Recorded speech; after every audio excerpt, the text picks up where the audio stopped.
தெய்வம் தந்த வீடு வீதி இருக்கு, இந்த ஊர் என்ன சொந்த வீடு என்ன ஞான பெண்ணே, வாழ்வின் பொருள் என்ன நீ வந்த கதை என்ன.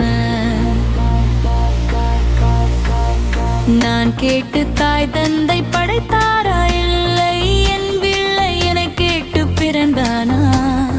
தெய்வம் செய்த பாவம் இது போடி தங்கச்சி, கொன்றால் பாவம் தின்றால் போச்சு இதுதான் என் கட்சி. ஆதி வீடு அங்காடு இதில் நான் என்ன, அடியே நீ என்ன ஞான பெண்ணே,